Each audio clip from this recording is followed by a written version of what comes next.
ગરમ મસાલા, અનાજ, કઠોળ તેમજ દરેક જાતની ઘર જરૂરિયાતની વસ્તુઓ ખરીદવા માટેની વિશ્વાસપાત્ર દુકાન એટલે પારસ પ્રોવિઝન સ્ટોર. ઠેકાણું: પારસ મેડિકલ સ્ટોરની બાજુમાં, ભટ્ટ માર્કેટ, મુખ્ય બજાર, પાલેજ, જિલ્લો ભરૂચ.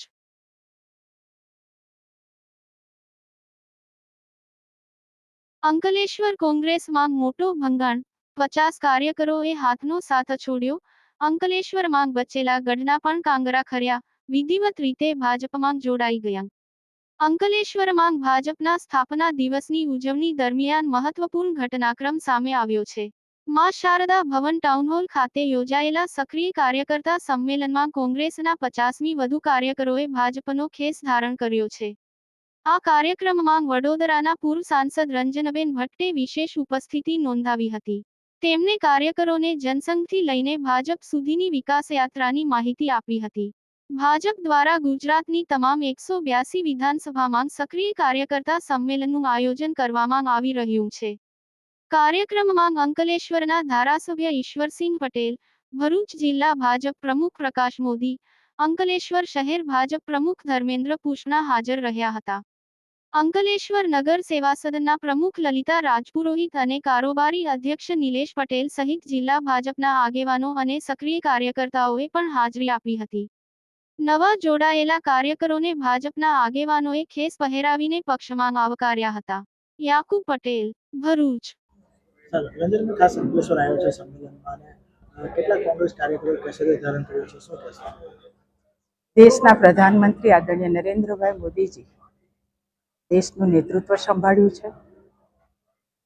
6 એપ્રિલ 1980માં ભારતીય જનતા પાર્ટીની સ્થાપના થઈ હતી અને 1951થી જનસંઘથી લઈ અને 2025 સુધી જનસંઘ એટલે દીવો અને ત્યાર પછી કમળ એટલે એ યાત્રા અમારા અંકલેશ્વર વિધાનસભાના ભારતીય જનતા પાર્ટીના સક્રિય સભ્ય એમને એક માર્ગદર્શન અને વાત કહેવા માટે આજે હું અંકલેશ્વરમાં આવી છું કે ભારતીય જનતા પાર્ટીનો ઇતિહાસ એ દરેક કાર્યકર્તાને જાણવો જોઈએ અને સક્રિય સભ્ય અમારા એવા છે કે જે બૂથ સુધી પહોંચીને મતદાર સુધી પહોંચીને સરકારની યોજનાનો લાભ આપવાનું કામ આ સક્રિય સભ્ય કરતા હોય છે.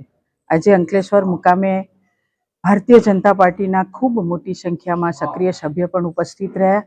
સાથે સાથે કોંગ્રેસના ઘણા કાર્યકર્તા જે આદરણીય મોદીજીનું કામ જોઈને તેમને પણ એવું થયું કે અમારે પણ આવનારા દિવસોમાં અમારા વિસ્તારમાં વિકાસનું કામ કરવું છે અને એટલે ભારતીય જનતા પાર્ટીમાં જોડાવું છે. એ ભાવ સાથે તેઓનું પણ આજે અમે ખેસ પહેરાવીને ભારતીય જનતા પાર્ટીમાં સ્વાગત કર્યું છે. પૂર્વ મંત્રીશ્રી અને લોકપ્રિય આ વિસ્તારના ધારાસભ્ય ભાઈ ઈશ્વરભાઈ, ભરૂચ જિલ્લાના આદરણીય પ્રમુખ શ્રી પ્રકાશભાઈ મોદી અને ખૂબ મોટી સંખ્યામાં સૌ ચૂંટાયેલા અને સંગઠનની ટીમ આજે ઉપસ્થિત હતી. સૌને હું સ્થાપના દિવસની ખૂબ ખૂબ શુભેચ્છા પાઠવું છું. ધન્યવાદ. આજરોજ સૌ સાથી મિત્રો, અમારા શહેર કોંગ્રેસના આગેવાનો તથા યુવા કોંગ્રેસના આગેવાનો, તાલુકાના આગેવાનો અને જિલ્લાના આગેવાનો આજે ભારતીય જનતા પાર્ટીના વિચારધારા સાથે જોડાઈને અને 154 હાસોટ અંકલેશ્વર મત વિસ્તારના ધારાસભ્ય શ્રી ઈશ્વરભાઈ પટેલના માર્ગદર્શન હેઠળ ભારતીય જનતા પાર્ટીમાં જોડાયા છે. આજે અંકલેશ્વર શહેરના યુવા કોંગ્રેસના આગેવાનો તથા તાલુકા કોંગ્રેસના આગેવાનો, જિલ્લા કોંગ્રેસના આગેવાનો સૌ સાથે મળી શ્રી ઈશ્વરભાઈ પટેલને બાહેધરી આપી છે કે આવનારા સમયમાં ભારતીય જનતા પાર્ટીના ખભેથી ખભે મળાવીને ભારતીય જનતા પાર્ટીનું કામ કરશું અને જ્યાં પણ મદદ થશે ત્યાં સુધી ભારતીય જનતા પાર્ટીની મદદ કરતા રહીશું અને સૌ આવનારા દિવસોમાં વધુ યુવાનો અને વધુ વડીલો જોડાય એવી બાહેધરી આપી છે. જય હિન્દ. કોંગ્રેસ પક્ષમાં એવા શું ઇસ્યુ ઉભા થયા જેને લઈને ભાજપને કેસરી ધારણ કર્યું? કોંગ્રેસની દિવસે દિવસે કોંગ્રેસની વિચારધારા હિન્દુ વિરોધી વિચારધારા થઈ રહી છે. હમણાં પણ વકફ બોર્ડનો જે મુદ્દો ચાલી રહ્યો છે એમાં પણ કોંગ્રેસે વિરોધ કર્યો છે અને જ્યારે આખા દેશનું પ્રયાગરાજનું જે આસ્થાનો વિષય હતો તેમાં પણ સૌ આખા દેશના નેતાઓ, બધી પાર્ટીના નેતાઓ ત્યાં આસ્થાની ડૂબકી લગાવી હતી, પરંતુ પહેલાના અમારા અધ્યક્ષ રાહુલ ગાંધી ત્યાં પણ નહીં પહોંચી શક્યા, માટે હિન્દુ યુવાનોની લાગણી પણ ઘણી દુભાઈ હતી, માટે પણ કોંગ્રેસ હંમેશા હિન્દુ વિરોધી વાર્તામાં પહેલા નંબરે રહી છે. આજરોજ અંકલેશ્વર વિધાનસભા મત વિસ્તારની અંદર સક્રિય સદસ્યતાનું સંમેલન રાખવામાં આવ્યું હતું. મોટી સંખ્યામાં સદસ્યતા આવ્યા હતા. સાથે સાથે વડોદરાના માજી સાંસદ આદરણીય બેન શ્રી રંજનબેન ભટ્ટ એ અહીંયા આજે મિટિંગ લેવામાં આવ્યા હતા અને સાથે સાથે જિલ્લા ભાજપના પ્રમુખ શ્રી પ્રકાશભાઈ મોદી તેમજ સમગ્ર વિસ્તારમાંથી આજ રોજ અહીંયા જે સક્રિય સભ્યોના સંમેલનમાં જે હાજર રહ્યા એ તમામનો આભાર માનું છું.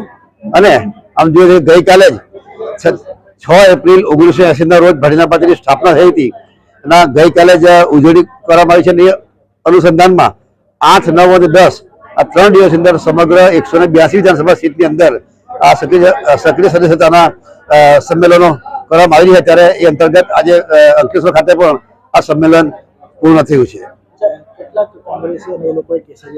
આજ રોજ આ અમારા સંમેલનની અંદર લગભગ 50થી પણ વધારે કાર્યકર્તા ભાઈઓ એ કોંગ્રેસ છોડીને ભારતીય જનતા પાર્ટીમાં વિશ્વાસ રાખીને જ્યારે આવ્યા, ત્યારે એ તમામ મિત્રોને પણ હું સ્વાગત કરું છું.